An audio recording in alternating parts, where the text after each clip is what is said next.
I'm Julianne Bond, and this is 10 Minutes of Bonding. My guest today is Sarah Raymond. She is an interior designer and the founder of Studio 808 Interiors. Sarah's services really range from small interior design projects to large-scale interior construction projects. I'm really thrilled to be speaking with her today. Sarah, welcome to 10 Minutes of Bonding.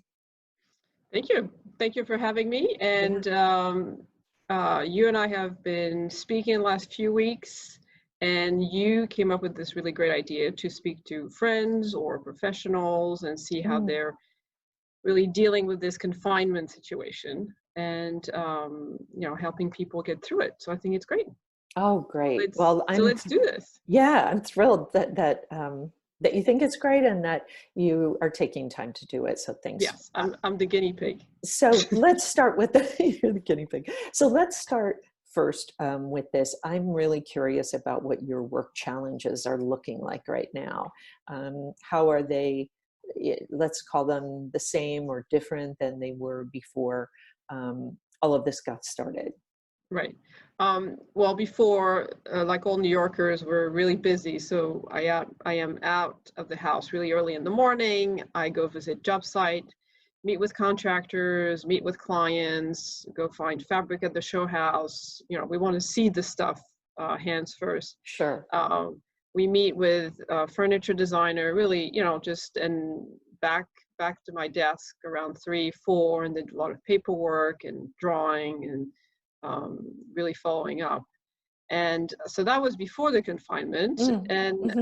Now we're all stuck at home. We're all at home trying to figure out what to do. So now, obviously, a lot less work, still some work, some drawings for some clients, and maintaining phone calls and relationship with people. But really just, it's a time where all of a sudden we're sitting at home facing ourselves, which is very unusual. And I know when we're very busy, we're always looking and saying to ourselves, I wish I had 3 weeks where I have nothing else to do and I can think about things. And we are in this situation now. This is it. It's a difficult situation, usually financially, but it's also a really good time, I think, for us to reflect on our space, our life, our relationship. So I find it difficult, but also unique, really unique. So you brought up the balancing, of making time for different aspects of your life.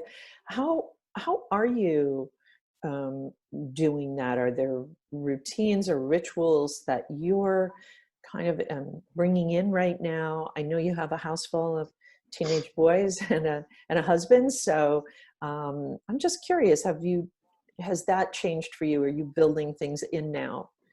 Yeah. I mean, it's definitely been difficult. I have 3 teenagers at home.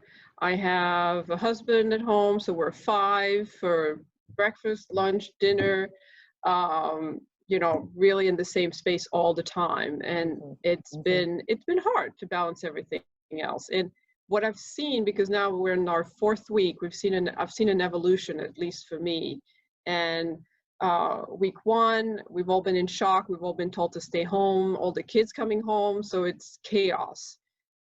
Week 2 has really been the logistic of how to work it out, make sure each person in this household has a space, a physical space for themselves, so we're not on top of each other, and we can sort of perform somewhat. And the week 3, we've all been sort of a routine. We've been able to get the work done, get along, and then at the same time, there's all those thoughts, in my case, are starting to come up through the blankets or to the surface, of whether I like the life that I have, the house that I live in, the people I'm with, the career, and where do I want to be.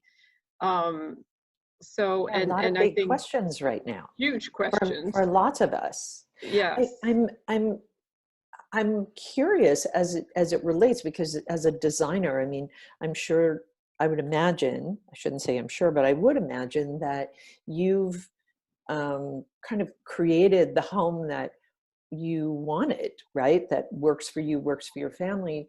Although spending so much time in your home now with everybody home, are there things that you feel like you're seeing differently or making adjustments to as a result of being at home? Oh yeah, no, definitely. I mean, I'm sitting at my desk 7 hours a day. I didn't used to do that, and everybody else in the house. So we've had Wow. to definitely adjust. One of the children we have is in boarding school, so now he's home. So we have to adjust for his space. Right. And I'm at home by myself all the time. So now I have to adjust and I have to reduce my workspace to let other. So there's a lot of physical changes that has to happen in your house, and Mhm. um, I think what's part of this whole process, and it's okay not to be happy with certain things. It's okay to say that you don't like this room, or you don't like this color, you don't like. It's okay to say it, because usually we don't have time to think about this stuff, and we put it in the back of our mind. But now we have to look at it and face it, and so it's okay to say it. Once you say it, Mhm. you say it. It's out there. Then you can decide what So to do with true. it. So You true. don't you don't have Wow. to act on it, but at Yeah. least it's out, and it probably relieves some pressure in you, Mhm. Mhm. To just you know, acknowledge it. to just acknowledge Yeah. To this. just acknowledge it. That's a You really, know, really good point. by saying I hate this room, it's not like the room's going to disappear or Right. lightning's going to strike. It's just Right. you're saying it.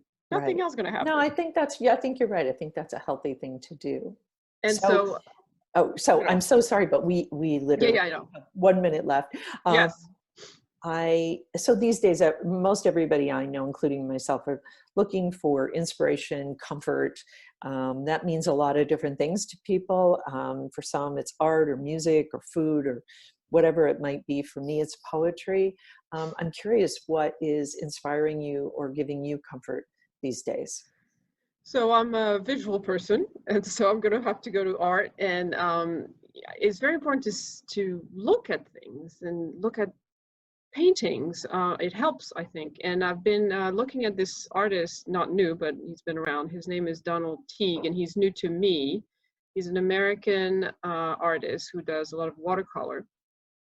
His main focus is the West, Mm, ranches, the Wild West, um, horses, outdoor scene, sort of in the moment, really interesting. And it's watercolor, which is very difficult, but it looks really, really interesting, really in the moment. And then at the same time, I was really happy because I saw some artwork he did of the Loire Valley, which is where I come from in France. So seeing the juxtaposition of the very active scene and the very peaceful scene, I thought was a yeah, really incredible range of work that he's able to do. that's And wonderful. so it's the very peaceful Loire Valley scene and the very intense, horse scene in the West. I think that's great. So Yeah, I do can't wait. too. And it You is know, interesting. I mean, it is kind of representative of what's going on now too for lots of us. So yes, thanks for yeah. sharing. So it's very interesting. So I recommend you look him up. Okay, I definitely will. So Sarah, I mean, thank you so much for talking with me today. I really, really appreciate it. And I, so for those of you who keep an eye on my page, I'm going to be sharing some of Sarah's work, her website, some of the art of Donald Teague that she's going to share with us. And so if you want to know more about her or about what she does, or more about Donald Teague, you can always go there. It'll also be, this will all be on my website as well, the juliannebondteam.com. And then, so just keep an eye out for all of that. I'll be back on Thursday with my next guest, Jane Bartel, who is a jewelry designer and the founder of Jane Bartel Jewelry. So again, Thank Sarah, you. thank you. That Yeah, was it was great. a pleasure. All right. Have a good Okay. week. You too. Bye.